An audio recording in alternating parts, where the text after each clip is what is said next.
Olá, pessoal. O nosso seminário de teologia avançada já está em plena atividade. Eu já postei no sábado mesmo. Agora é a primeira aula do nosso seminário de teologia avançada e nós estamos aí prosseguindo com uma aula aí de mais ou menos 1 hora por semana, tá? Então, você ter acesso a esse conteúdo, basta você se inscrever aqui no nosso espaço de membros, onde você tem algumas abas. Tem ali apenas a contribuição de R$ 4,99, onde você tem uma prioridade nos meus comentários. E aí você tem uma outra parte que é do Instituto de Linguagem Bíblica, que eu estou postando o curso de grego bíblico a partir de uma perspectiva da abordagem da língua viva, para nós realmente aprendermos o grego de fato e não apenas a gramática do grego, tá? E também nós temos essa aba de conteúdo exclusivo para vocês, que é o Seminário Avançado de Teologia, tá? Essa parte nós estamos fazendo a parte aqui na nossa membresia, porque é para realmente quem quer se aprofundar mesmo, tanto na teologia quanto nas línguas bíblicas, tá, gente? Então, esse seminário avançado de teologia, eu já tenho um vídeo aqui no canal sobre isso, vou deixar aqui no card para vocês, mas o nosso seminário basicamente é um suplemento de todo o conteúdo que você não vai ter na escola bíblica, nos seminários, ou até mesmo em pós-graduações ou mestrados de teologia, tá? E nós não vamos pegar um assunto ou uma área da teologia, nós vamos dialogar e repensar todas as áreas da teologia, tá? Então, esse ano nós estamos meditando o ano todo, todas as semanas uma aula completa sobre o Êxodo, que é um dos grandes livros da Bíblia, um dos mais influentes livros da Bíblia, ou que forma realmente um paradigma de revelação e de salvação para todo o restante das Escrituras. A gente está vendo, então, várias aulas sobre uma teologia bíblica do Êxodo, que vocês vão ver a seguir, é um recorte da aula sobre, a primeira aula sobre teologia bíblica do Êxodo, onde cada versículo é colocado à luz do todo da Bíblia, tá? Nós vamos ter pelo menos 8 aulas sobre isso. Depois nós vamos ter mais 8 aulas sobre a influência do Êxodo no restante do Antigo Testamento, que é extremamente influente. A gente não percebe isso na nossa leitura superficial, mas o Êxodo ele vai realmente formar mesmo não só a teologia, mas até mesmo estruturas literárias e narrativas e construção de personagens do restante do Antigo Testamento. Depois mais 8 aulas sobre o Êxodo no Novo Testamento, que é absolutamente influente também. Depois nós vamos ter mais 8 aulas, é sempre de 8 em 8 aulas, para nós pegarmos aqui um bimestre fechado, né? Nós vamos ver o Êxodo na história da igreja, na teologia histórica, desde os pais da igreja até os nossos dias na teologia contemporânea, tá? E por último, a gente fecha o ano com reflexões do Êxodo nas teologias sistemáticas e como o Êxodo pode influenciar aí a nossa dogmática. A partir do ano que vem, eu vou fazer votação com os meus alunos, então eu tenho um grupo de telepresencial que eu dou essas aulas, e aí eu subo elas com alguns recortes aí da parte de comentários final, da nossa conversa final, eu subo ela aqui no YouTube, tá bom? Então é isso aí, gente, nós temos esse espaço aqui para nós pensarmos profundamente. Se você gostar dessa aula que você vai ver agora, dá um pulinho lá no nosso espaço de membros aqui e considere, ore ao Senhor para ver se você realmente deseja se aprofundar mais na teologia e se aqui é o lugar para você, tá? Então nós vamos ter sempre isso, e nos próximos anos a gente vai pegar, por exemplo, talvez um teólogo para esmiuçar toda a obra dele, um tema da teologia para esmiuçá-la em todos os aspectos aí, ou até mesmo um livro da Bíblia, como a gente fez hoje, e aí nós vamos montando aí essa nossa reflexão teológica em comunidade aqui no YouTube, para nós refletirmos. A gente já tem 2 vídeos aqui no canal sobre 20 livros sobre o Êxodo, que eu recomendo, top na literatura aí, um vídeo parte 2 com 10 livros, o outro com mais 10 livros, mostrando os melhores comentários, as melhores teologias e teologias bíblicas sobre o Êxodo, tá? Então, fique conosco aí, Deus abençoe, considere aí fazer parte dessa membresia nossa, para você crescer cada vez mais no conhecimento das Escrituras e no conhecimento do nosso Deus. Aproveitem a aula, Deus abençoe. E aí, gente, nós temos o quê? Esse primeiro parágrafo ele encerra no verso 7, e o verso 7 ele é muito importante, tá? Olha o que diz o verso 7. E os israelitas se reproduziram e aumentaram muito, multiplicaram-se e tornaram-se muito fortes e encheram aquela terra, tá? Gente, nós temos aí a expressão reproduziram e aumentaram, ou multiplicaram aqui, e a expressão encheram a terra, isso aqui tudo é uma alusão a Gênesis 1:28, tá? Vocês lembram que Gênesis 1:28? Deus os abençoou e disse, no verso 26 ele fala que façamos o homem à nossa imagem e semelhança, ele faz o homem mais de semelhança no verso 27, né, homem e mulher, e aí no verso 28 nós temos aí essa grande comissão de Adão e Eva, né? Deus abençoou e disse: frutificai, multiplicai-vos, dominai sobre todas as coisas, resumindo aqui, né? E enchei a terra, tá? Então, nós temos esses dois verbos, que é o verbo parar e rabar, aumentar e multiplicar, que estão lá em Gênesis 1, 28, e que são exatamente os mesmos que o mesmo autor aqui, Moisés, usa para descrever Israel aqui no Egito, tá? E a expressão maler haares é encher a terra. Eu estou colocando tudo isso aqui no infinitivo, tá, gente? Mas um texto, ele tá simplesmente desdobrado aí na gramática, né? Isso aqui é um imperativo, enchei a terra, então a forma malê, ela vai mudar um pouquinho, mas isso aqui é a frase no infinitivo, né? Malê haares, e enchei a terra, tá? Isso é muito significativo, gente, porque próprio primeiro parágrafo aqui do Êxodo, Moisés já faz essa conexão com Gênesis 1, 28, tá? Mostrando que Israel começa a cumprir aquilo que Adão e Eva falham em cumprir, tá? Eles não obedecem à palavra de Deus, tá? Então, basicamente, a gente vai fazer uma teologia bíblica disso aqui agora, a gente vai ver como que isso se deu na Bíblia, né?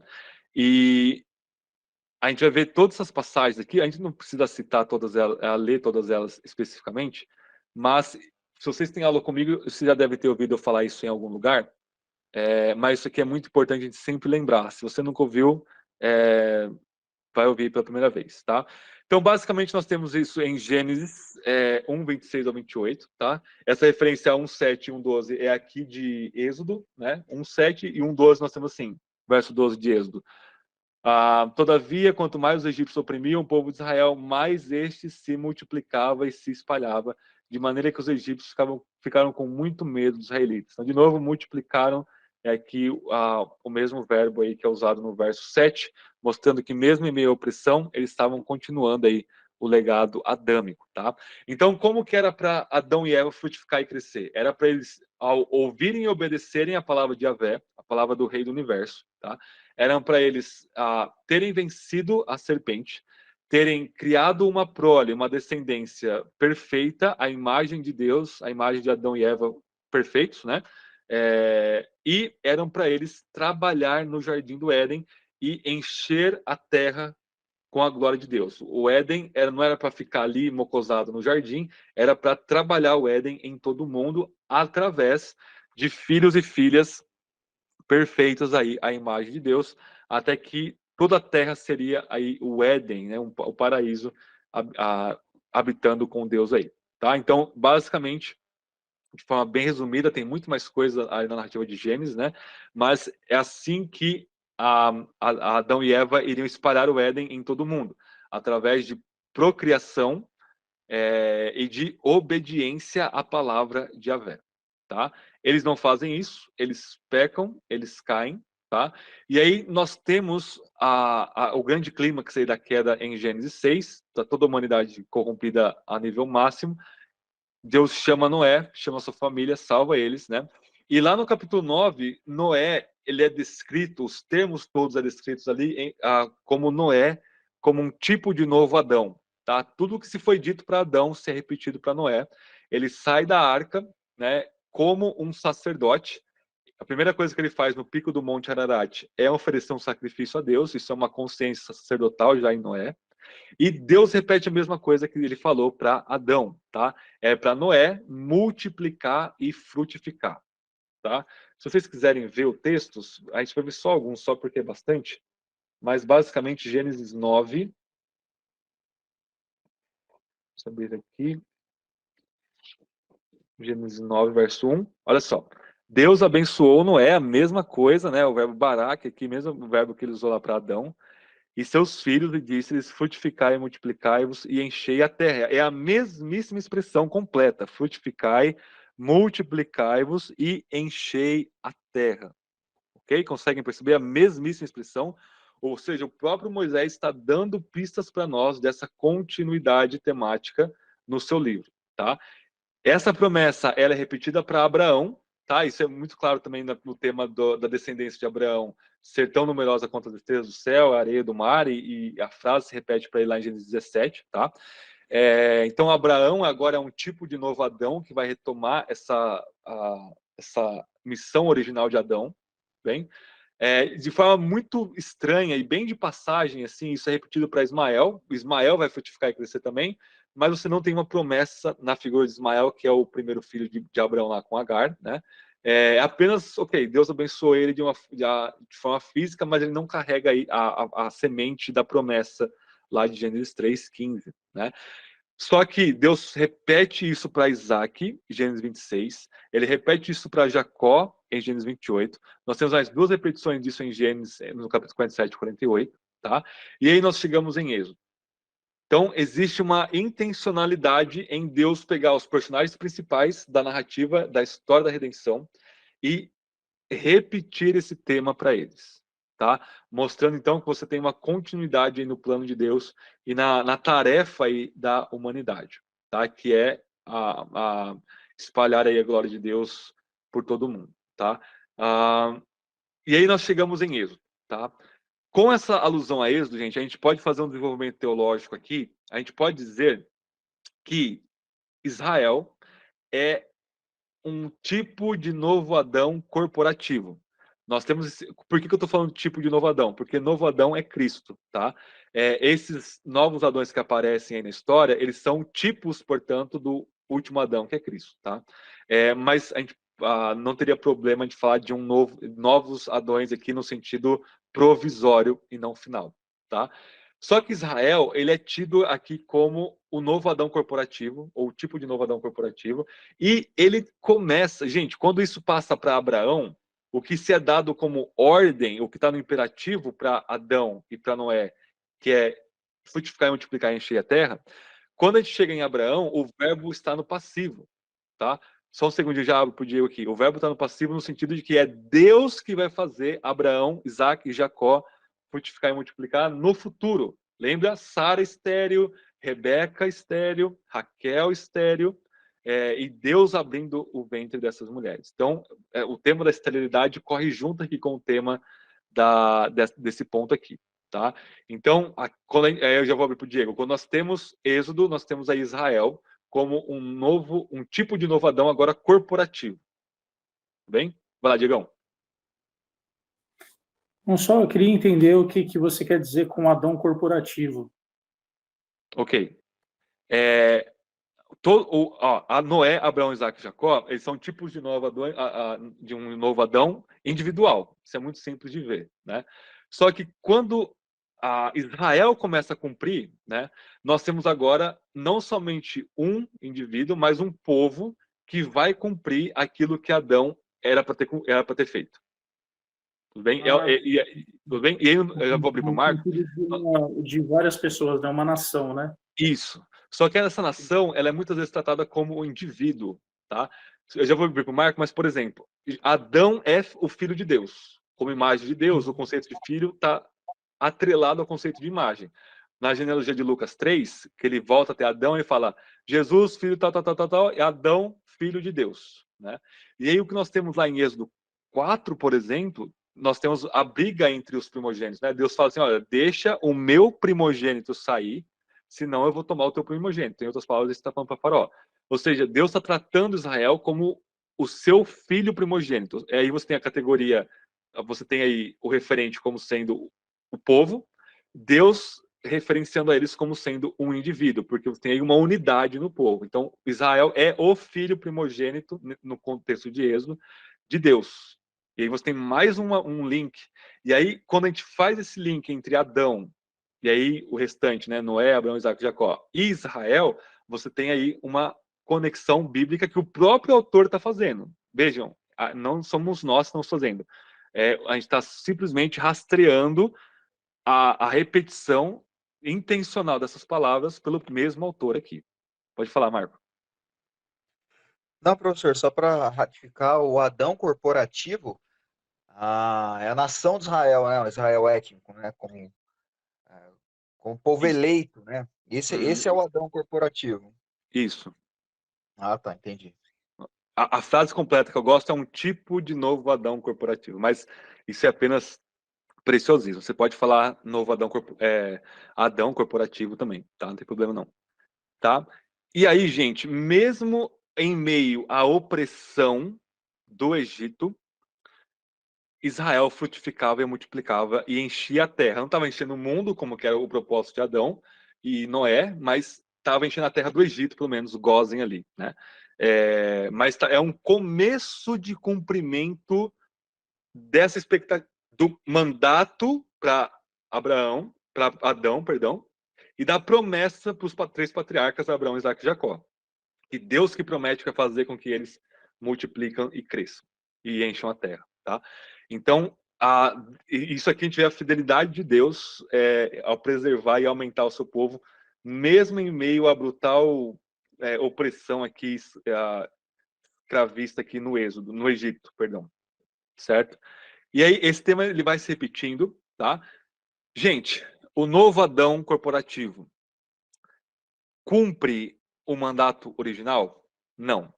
O restante da história de Israel é uma mimesis macro-histórica do que aconteceu com Adão e Eva localizado ali no Éden, tá? Assim como Adão ouve a voz da serpente, quer ser igual a Deus e é expulso do jardim, né? A terra prometida na teologia bíblica, a gente não tem como ver isso mais detalhado, mas a terra prometida é como se fosse um tipo de retomada do Éden, tá? É um lugar que mana leite e mel e por aí vai. Era uma espécie de retomada do Éden, tá?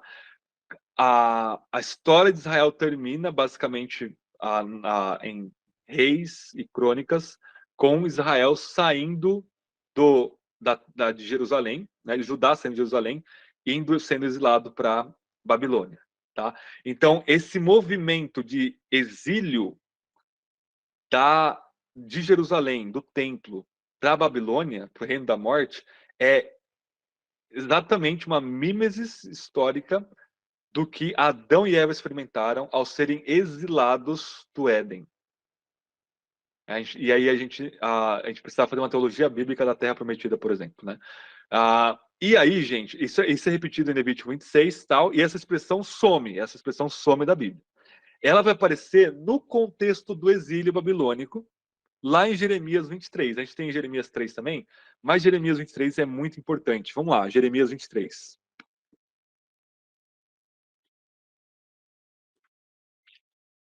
Jeremias, capítulo 23, verso 3, diz assim: Eu mesmo reunirei o remanescente das minhas ovelhas, de todas as terras para onde eu estiver expulsado, e as levarei de volta à sua pastagem. Então elas se tornarão férteis e se multiplicarão. Então, o que Deus está falando aqui? Ele vai reunir a sua ovelha, tá? Eles levará a pastagem, então elas se tornarão férteis e se multiplicarão. Esse se tornar fértil e se multiplicar são as palavrinhas aí que nós temos aí para crescer e multiplicar, tá? Então Deus está prometendo que no exílio, no futuro, Deus voltaria, salvaria o seu povo, né?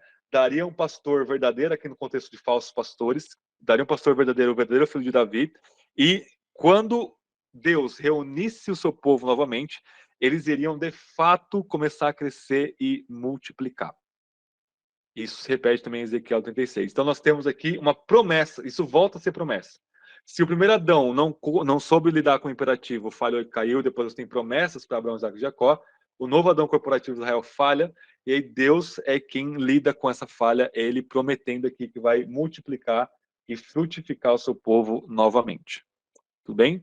E aí, isso se cumpre no Novo Testamento, quando Cristo, como o verdadeiro novo Adão, ou o último novo Adão, aí, o novo Adão final, cumpre a palavra de Deus e reúne o povo de Deus e traz salvação para nós.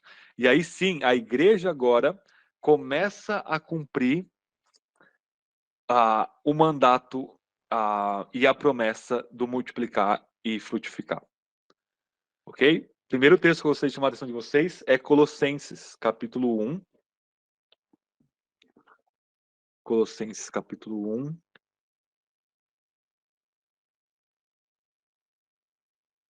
verso 6.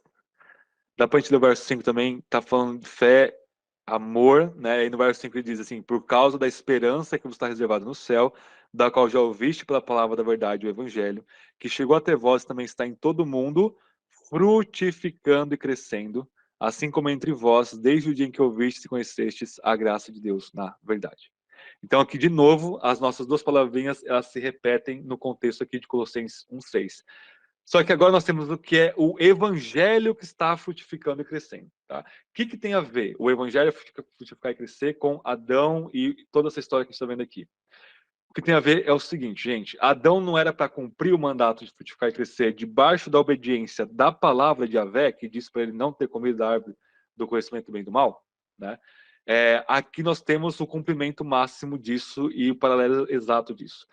Agora, a igreja, em obediência à palavra de Deus, em obediência ao evangelho, tá? É o evangelho que cresce e frutifica em todo mundo. Então, se o primeiro Adão era para cumprir a ordem com a sua prole, com a sua procriação, né? Agora nós cumprimos essa ordem, essa promessa, através da regeneração, da proclamação do evangelho. Então, nós não temos agora filhos físicos que vão ser imagem de Deus perfeita, porque nós estamos todos em queda, tá? Mas o evangelho, ele é essa palavra que nos restaura, tá? Colossenses 3 vai falar que nós somos restaurados à imagem de Deus em Cristo Jesus, certo? E aí o que nós temos é, ao pregarmos o evangelho e ele crescer e frutificar, é exatamente essas mesmas duas palavras lá de Gênesis, né? E está falando que em todo o mundo, né, que está crescendo e frutificando. Ou seja, a mesma expressão lá, um paralelo, né, de encher a terra, seria um paralelo aqui, está crescendo em todo o mundo, tá? Então, esse é o cumprimento aqui máximo dessa expressão, que começa lá em Gênesis, vai passar aqui em Êxodo, tá? E é assim que nós fazemos uma teologia bíblica aí de um versículo, Gênesis, Êxodo 1:7, tá? E aí, Lucas aprendeu isso com Paulo, e ele repete o mesmo refrão em Atos 7 e outras passagens de Atos, o mesmo refrão, falando que a palavra de Deus crescia e multiplicava. As mesmas palavras que ele muito provavelmente aprende com Paulo, e é a mesma teologia, é a palavra de Deus agora que cresce e multiplica, através dela sendo multiplicada e crescendo dentro de nós, fazendo a obra de salvação e nos restaurando a imagem de Deus. Certo?